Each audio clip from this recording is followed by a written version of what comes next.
we could have some discussion and talk about this, or if you have questions or comments or refutations of what I've said, we could talk about that. Yes? Yeah, maybe I'm totally wrong, but I had a strange thing that I may have heard to you about 9 or 10 years ago. It may not be totally wrong, but just what you're saying reminds me of a lot of things. And even if that was at that time, I was a very different person, so even listening now is much stronger, much more aware of a few things. So I guess I want to ask you, what I'm sure you talked about, but when a person is struggled and just wants to get someplace else and doesn't know how to get there, how do you allow that to open, or how do you allow that okay for the person to go along with it, but then gives them the time to open up and get out and then find something else that's more clearer and somewhat more together, if that makes sense? Right, right. I think that's a good example of where meditation comes in. I'm a stick shift driver. I drive in a stick shift. And I always, or not always, but I sometimes see meditation as being in neutral. But so often in life we're moving forward, you know? Got to get on with my day, got to get on with my life, got to get on with whatever it is that I'm engaged with. Or we're in reverse. Oh boy, I really made a mistake there. I'm going to try to back out of this and, you know, and get somewhere else. You know? And in meditation practice, by just being present with ourselves and being quiet for a few minutes a day, you know, as Albert and I were saying a little while ago, 5 or 10 minutes a day of just disengaging from all of that, from everything. Really, you know, just the Sakyong talks about. He says it's really good, no matter where you are on your contemplative path. He said it's always good that when you sit down to meditate, you say to yourself, okay, I'm meditating now. The phone may ring, the cat may come in, you know, whatever I may think of. Oh, suddenly I have to go do this or that. Don't even get up and make a note to yourself. Just meditate. Just stay there. And by doing that, by practicing that attitude towards that thing, which is working with ourselves and being present with ourselves, we can begin to work with other things in our lives in the same way. Whereas I'm talking to you, I'm actually talking to you. I'm not talking to you and at the same time thinking of how to get out of here, or you know, my iPhone goes off, or you know what I mean? It's sort of being really present. And that comes back to this idea of being genuine. Because to be genuine in this world is extremely disarming. It's really, you know, if you're talking about working with an enemy, the true way to throw your enemy off is to kind of be nice to them, is to be genuine and, you know, see, oh, you know, look, who's the bad guy these days? You know, so-and-so has a pimple on their nose. Rush Limbaugh has a pimple on his nose. You know, Rush Limbaugh has a tummy ache. Rush Limbaugh. But my point is to try to see into the humanness of that which, you know, we feel is obstructing us or holding us back. And it's not, you know, there are no easy answers. It doesn't happen overnight. It's not, there's no panacea. But by relaxing with ourselves and being a little easier on ourselves, then we can begin to work with situations in a way that's a little softer. Chogyam Trungpa was really famous for, he would, you'd see him one day and he's got, you know, thick black hair, combed back, and he's in a suit, and he's got all his Shambhala pins on, and he just looks like this outrageous, you know, Hong Kong businessman. And then the next day, he shaved his head, and he's in a white military uniform, you know, with gold epaulets, and the whole thing. And then the day after that, he's somebody else. And he had no, you know, it's like, this is just who I am at this moment. And I think if, you know, this is very, I mean, we may not have the means to change clothes every few hours and, you know, do our hair differently and all of that. But you begin to get get the picture, that we could actually be all of the people that we are already. We could express ourselves more fully. And that's that quality about being genuine. Jim? Mark, I wanted to ask, perhaps if you could comment on Trungpa's idiosyncrasies as well as things that we saw that happened at the Zen Center, the Baker Roshi's situation, and that trust that we put into our spiritual leaders and teachers, and then that feeling of disappointment. Right, right. So the around the late 70s, so I guess, no, sorry, late 80s. Chogyam Trungpa Rinpoche died in 1987, and the the medical record, you could say, part of it was that he died of cirrhosis of the liver at the age of 47. The sort of traditional Tibetan explanation, and I won't go into all of the Tibetan cultural stuff, but there is a tradition in Tibet of what's called toku, or incarnate Lama. The Dalai Lama is a good example of the 13th Dalai Lama. Before he died, he wrote a letter. And he said, I'm going to be born over in that direction, and my parents' names will be so and so and so and so, and the front door of the house will face this direction, and will be colored this, this color. And the name of the district rhymes with apple pie or whatever. And then he left that letter with a close attendant. And then after he died, they went to look for the letter. And several monks or lamas who were close to the Dalai Lama began having dreams about this district that rhymes with apple pie and these two people at their front door. And they open the letter, and they follow the directions in the letter, and off they go. And they eventually find the child. If you've seen the film, Bertolucci film, Little Buddha, it tells that story. There's another really great film, Kundun, and something child, unmistaken child, unmistakable or something. That's really good. That one is really good. But at any rate, so Trungpa Rinpoche was one of these tokus, one of these incarnate lamas. And the tradition is that if you're born a toku, you have to follow that life. You have to, they bring you back to the monastery and set you up as a 3-year-old, and when you're 18, they give you all the wealth that's been accumulated over generations by the monastery. And you sort of get the keys to the kingdom, or the keys to the, that whole thing. And then you have to sort of sustain that whole situation. And but if you take off your robes and if you abandon your responsibilities there, then you shorten your life, because your life force is tied up with that. The reason you're born or decided to come back as that lama is because you're generating your life force, you're generating your health, your well-being. And so that's another explanation, is that he was, how old was he? I think he was in his early 20s, and he was living in London, still in England, and he had dropped LSD and had gone out to a party with students and was drinking, and then decided to drive himself home and swerved into what in England is called a joke shop. So someone's home where they sold whoopee cushions and masks and little funny things. And he woke up in the hospital, paralyzed on the right side of his body.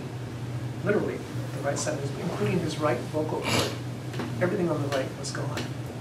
And for the rest of his life, when he walked, he actually carried his right hand. And his right foot would drag. And his voice went up really high because part of his vocal cords had been damaged. And at that point, he came to America. And much later on, he set up base camp in Boulder, Colorado, and lived in Boulder for about 17 years. And he had these senior students around him, and created many different forms. He created Naropa University, which is famous for its the Jack Kerouac School of Disembodied Poetics with Allen Ginsberg and Anne Waldman. And it's now a fully accredited Buddhist university. He created Shambhala centers, or what was called Dharmadhatu meditation centers, all around North America and in Europe. He created theater groups, tea ceremony, flower arranging, a Buddhist military. I mean, a member of the Buddhist military. What else? He wrote poetry. He did calligraphy. He did films. He's written probably, I think there are now maybe 25 books. Anyway, he's quite prolific. And then at one point in the sort of flowering age of Shambhala in Boulder in the 70s, he named this Italian-American guy as his successor. And he said, when I die, this fellow, Thomas, is going to follow me as the leader of Shambhala. And then they will go and find me, find my rebirth, and bring me back. And when I'm of age, then my rebirth will take over. So this guy, Thomas Rich, who was married and had 5 kids, was named as the regent, as the Roger Regent. And was recorded all the protocol and, big hoo-ha that Trungpa Rinpoche was recorded. And was recognized by other Tibetan masters. The teachers of Trungpa Rinpoche all recognized him as the Dharma heir. And concurrent with that, Suzuki Roshi had died and named Baker Roshi as his successor. And concurrent with that, a Korean master who had come to America and had many American students. He was getting kind of a big sangha or community together. But the situation with Shambhala actually happened first, and that's that. So where Trungpa Rinpoche dies in 1987, around 1990 or 1989, a young man, 17-year-old or 16-year-old or something, whose mother is in the Shambhala community, contracts HIV. And his mother says, where did you get this from? And he says, well, it could only be one person, because the only person I've had sex with is the regent. And the mother goes, what? He's married, and he's not gay. And the kid says, well, it's the regent, that's all I can tell you, it's the regent. So she goes to the regent. And the regent says, oh no, I don't know what you're talking about. I'm not HIV positive, and whether I had sex with your son or not, it's really none of your business. And it was just kind of a little arrogant. And then as this story breaks, and the mother just goes ballistic, for good reasons, and starts accusing people of covering up, then more and more men come forward and say, oh, well, when I had my personal interview with the regent, he said part of this process is to perform oral sex on him. And these are gay men, straight men, married men, all sorts of men. And it's only male students who have this experience with the regent. And then the regent really begins to circle wagons and says, oh, well, as I understood it, because I was the chosen one, I was the regent, that I'm protected, that I won't get sick. And if I have sex with these other people, they won't get sick either. Well, in the meanwhile, these men are all becoming HIV positive. So it's not working out the way he said it was. And so it just kind of escalated. And it got to the point where one of Trungpa Rinpoche's, and he wouldn't step down. The regent said, oh, the Trungpa Rinpoche appointed me, so that's a sacred responsibility that I've been given by my teacher. So I actually can't resign. Even if I would or wanted to, I won't resign. And overnight, I was living in New York then, and literally overnight, if we were all part of the Sangha, then literally overnight some of us are not talking to each other because I'm for the regent, or I'm against the regent, or this couldn't happen here, or any number of justifications. And then people stop paying their dues. So the whole finances of the international organization begin to sort of collapse on themselves. And let's see what happens. So this other Lama, who was a friend and teacher of Trungpa Rinpoche and is a friend of Shambhala, he says to the regent, okay, you have to go into retreat now. You have to do retreat. Because he couldn't, fire him as being the regent. So the regent went into retreat, and I went to see him at the Presbyterian, what's it called? Pacific Heights Hospital up there, California Medical or something. And finally, his family stopped the artificial keeping him alive. He just died.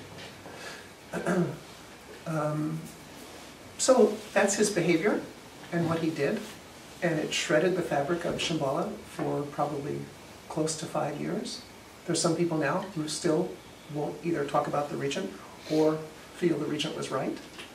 He has a cadre of students who are based in Ojai, and they, think that he was sort of the one true inheritor of the tradition of Chogyam Trungpa. But another, and you should stop me if I'm going on too long. Okay. We do our refuges at 25 after, so it's about 10 minutes. Okay. In the Tibetan tradition, it's said that if you can die a good death, if you can die a death in meditation and having a very aware mind and being present and not sort of just collapsing, or if you can do that, if you're lucky enough, then you can actually reach enlightenment at the moment of death. And it's said that the heart stays warm, the physical heart in the body is still warm, and the body stays in meditation. And this could happen for several days. I saw with my eyes at the Shambhala Center here in San Francisco the body of the regent in meditation after his body was dead. And I've talked to the Tibetan Lama who was called in to check on the body, and he said the heart stayed warm for 4 days. Usually it's 3 days, but this time it was 4 days, and they actually had to hold this ceremony and request the regent to stop meditating. Okay, you have to die now. You can't. He'd stopped breathing, but he was there. So, the guy really fucked up. He really wrecked Shambhala, for at least a number of years. But he did the practice. And I don't want to tell the story of Baker Roshi and the whole thing, but these other two people I mentioned, the Korean teacher was found to be having sex with his female students and was using the power of teacher and student in that relationship to have sexual favors. And things were going on in Zen Center with Baker Roshi. It's kind of the, I think here in the West we're not really used, we don't have these traditions of total faith and devotion and dedication to someone. We're a little more suspicious, we're a little more cautious when it comes to power and money and sex and all of these sort of, power dynamics. But that happened in Shambhala, and I think we've recovered, and we've learned from it. As a gay man, I know that it used to be gay in Shambhala, gay or lesbian, was not very popular. And then when this thing with the regent came out, very oddly, I thought, ironically, then suddenly gay people became the scapegoat, but the regent wasn't. He was married and had kids and was having gay sex, so what do you call him? Wasn't our fault. I think it's really, Shambhala now has a very active diversity program. We have a proclamation right at the front door that talks about this is a center that honors diversity in all of its forms. We now honor the feminine principle. Sakyong had issued a proclamation several years ago before he married, saying that the feminine, he created an image of the feminine principle and had that right by the front door and said this is a place that honors women, and he named women to be senior teachers. The Sakyong himself is now married, and they're expecting their first child. So I think the damage has been repaired. I'm not sure the lessons have been learned, but You brought up something that concerned me, because several years ago we had a speaker here who talked about Shambhala, and he did it very much in military terms, which made me feel very uncomfortable. And now you've just told us that you're in the Buddhist military, and I need to understand this. Sure. Trungpa Rinpoche arrived in America in the 1970s. The Vietnam War was going on, and the military was not a very popular organization or topic, in America in the 1970s. And Trungpa Rinpoche was always turning things on their heads. He was always pulling the rug under. This is about his students, not the world in general, but just the ones who were close to him. And right off the bat, he saw that the military. People were really down on the military. he, as I mentioned, he went to Oxford, and he was very enchanted with the English traditions and the traditions of Scotland. After he graduated from Oxford, then he was teaching in Scotland, and so he lived in Scotland for a couple of years. And he was really taken by Scotland and the Scottish traditions. And at the very end of his life, he actually moved to Halifax, Nova Scotia. And Halifax is now the capital of Shambhala, to the point where it's looking now like the people of Nova Scotia may actually, we're not sure, but there's going to be a relationship between Shambhala and the province of Nova Scotia. Nova Scotia is a little independent of the rest of Canada. It's almost an island. And they're now moving towards some kind of governmental relationship with Shambhala. So it's really interesting how all of that's coming down. But at any rate, he was very taken with British tradition, including the military. And by the time he got to England, Britain was not a military power. You know, they had a lot of tradition and a lot of history and a lot of culture around it, but they weren't really, you know, I think we've seen the Falkland Islands and that's about it from Britain, other than kind of joining with the US. So he sort of took all of that and put it on its head and created a military where our best weapon is our smile. The motto of the organization is called the Dorje Kasung. Ka means command, Sung means to protect. So the Vajra, protector of the command, meaning the Dharma, the teachings. And he said the motto of the Dorje Kasung is victory over war. That if you have to go to war, then you've already lost. If you have to engage in battle or conflict or aggression, you've already lost. You know, why not smile? Why not perk up? Why not? And it's almost, and I've been to Kasung, we camp, we go to these encampments. It's a bit, if you were in the Boy Scouts, it's a little bit like that. We practice together. The Kasung are said to be a little dumb. You know, they're not the academics and the smart ones. They're the ones who want to drill or protect. If you go, we have a very good Shambhala center here in San Francisco, down near, it's near Zuni Cafe, kind of, but off the other side of Market Street. And anyway, it's quite a good center. And if you go to an event at a Shambhala center, you'll see people in a blazer with little pins on their lapels, and those generally are the Dorje Kasung, and we're there to protect the situation, not to protect the teacher and not to guard against something, but to be a reminder. Trungpa Rinpoche compared the Dorje Kasung to the thorn on a rose. Right? Oh, you want to get really close and like put your face in it. Oh, you know, there's a reminder there. And the way the Dorje Kasung came about is that I think it was in Boulder, some guy showed up at a talk being given by Chogyam Trungpa Rinpoche with hand grenades in his backpack.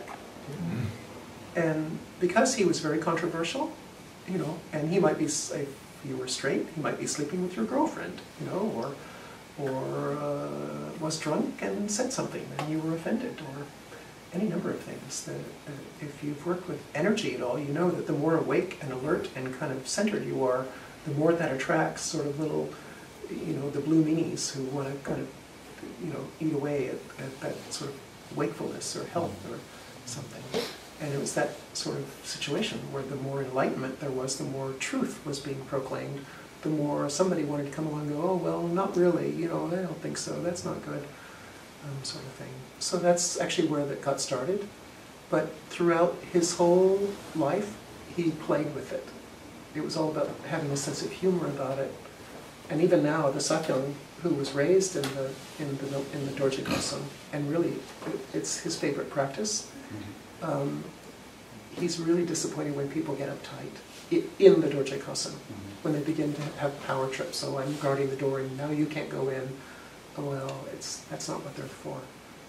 So I think it's more of a like turning things on their head. There's a famous story where, and I'll close with this story. In 75 or 77, Gerald Ford? Was it Gerald Ford? Somebody was president, and the Congress wanted to have hearings into the situation in Tibet, because the Chinese, as you know, the Communist Chinese invaded Tibet in 1951. In 1959, the Dalai Lama escaped, the Chinese military were actually coming to kidnap him, and the Dalai Lama left. And then after he left, there was this reign of terror in Tibet that continues to this day. Some people say that close to 2 million Tibetans have died in what is essentially genocide. You can't speak Tibetan in Tibet. You can't have a photograph of the Dalai Lama. If you wave the flag of independent Tibet, you can be thrown in jail and never seen again. People are disappearing all the time. And so Congress was having hearings on the situation in Tibet. And so they heard about this revered Lama named Chogyam Trungpa, who lived in Boulder. And they wanted this revered religious teacher to come to Washington to address them. And he showed up in the uniform of the first admiral of the Tibetan Navy. And if you know Tibet, there hasn't been an ocean in Tibet in probably 3 million years.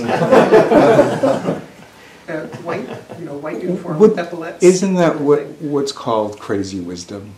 It that is, kind but of. I don't. Yeah, it is. This gets back to our conversation, because what I was thinking of when you were talking about sort of the students carrying on as if they were the teacher, is Trungpa Rinpoche. Yes, he died of cirrhosis of the liver, and yes, he had a drinking problem. And at the same time, he could be completely plastered. So plastered, he had to be carried into the hall to give his talk. As soon as he sat down in the chair, he would give brilliant talks. They might be pithy and short, but they were totally, whoa. And then he'd have to be carried out again. And so his students thought, oh, I can smoke cigarettes and drink alcohol too, and carouse with people would go off to seminary, these 3-month seminaries, and they'd come home and their relationships would be dust because they'd shacked up with so-and-so or somebody, and it wasn't always the gender they were married to at home. It was very different. And so the students thought, oh, I can do that too, and it's without that grounding, without that basis of what really begins in meditation practice. We're really talking about the same thing through all of this, is having that ground of being grounded in our practice. Then we can accomplish a lot if we have that purity of mind or that basis or that kind of calm center. Then we can do a lot. But without that, and just go and wear the robes and smoke the cigarettes and whatnot, it's going to be the same old stuff that we're already doing anyway. Thank you.